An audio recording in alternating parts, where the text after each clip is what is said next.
Assalamualaikum warahmatullahi wabarakatuh.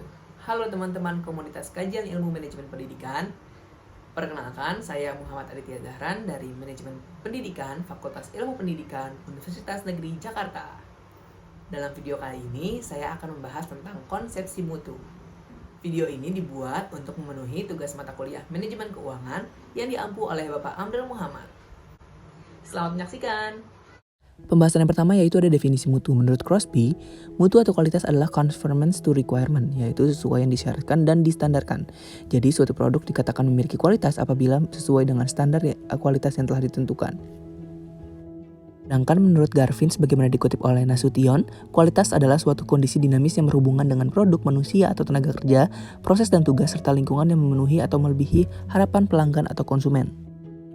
Selanjutnya yaitu ada dimensi mutu. Yang pertama itu ada reliabilitas atau keandalan, yang kedua ada responsivitas atau respon, yang ketiga ada kompetensi, yang keempat ada akses, dan yang kelima ada kesopanan. Yang keenam ada komunikasi yang dijaga baik oleh perusahaan untuk pelanggan, yang ketujuh ada kredibilitas atau sifat jujur dan dapat dipercaya, yang kedelapan adalah kemampuan dalam melayani pelanggan, dan yang kesembilan yaitu fisik atau wujud dari produk dan jasa yang ditawarkan. Yang selanjutnya itu ada prinsip mutu. Yang pertama kepemimpinan. Dalam hal ini, strategi mutu atau kualitas harus merupakan inisiatif dan komitmen dari manajemen puncak atau pemimpin langsung. Dan yang kedua ada pendidikan, di mana semua komponen dalam sebuah organisasi, mulai dari pimpinan, manajer puncak, karyawan, staf, wajib mendapatkan pendidikan mengenai mutu atau kualitas. Dan yang ketiga ada perencanaan strategis, di mana proses perencanaan strategis harus mencakup pengukuran dan tujuan kualitas yang dipergunakan dalam mengarahkan organisasi untuk mencapai visi dan misinya. Dan yang keempat ada review. Proses review merupakan satu-satunya alat yang paling efektif bagi manajemen untuk mengubah perilaku organisasi. Dan yang kelima ada komunikasi, di mana jika komunikasi baik akan membantu organisasi dalam mencapai tujuannya. Dan juga sebaliknya, jika komunikasi yang dibangun gagal, maka akan menyulitkan organisasi untuk mencapai tujuannya. Dan yang keenam ada total human reward, di mana reward and recognition merupakan aspek penting dalam implementasi strategi kualitas, di mana setiap karyawan yang berprestasi perlu diberi imbalan dan prestasinya harus diakui.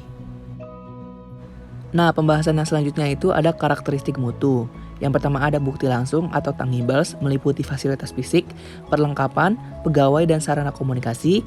Yang kedua ada kehandalan atau reliability, yakni kemampuan memberikan pelayanan yang disajikan dengan segera dan memuaskan. Yang ketiga ada daya tanggap atau responsiveness, yakni keinginan para staf untuk membantu para pelanggan dan memberikan pelayanan dengan tanggap.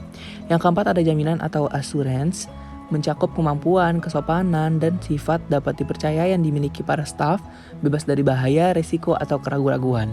Dan yang terakhir yang kelima yaitu ada empati, meliputi kemudahan dalam melakukan hubungan komunikasi yang baik dan memahami kebutuhan para pelanggan. Dan pembahasan yang terakhir ada pengendalian mutu. Dalam sistem pengendalian mutu terdapat 4 aspek yang saling berkaitan. Yang pertama ada sistem. Sistem pengendalian didefinisikan sebagai suatu usaha atau pengakuan terhadap suatu sistem dengan masukan tertentu guna mendapatkan keluaran sesuai dengan yang diinginkan. Yang kedua ada keluaran atau output. Output di sini merupakan tanggapan sebenarnya yang didapatkan dari suatu sistem kendali.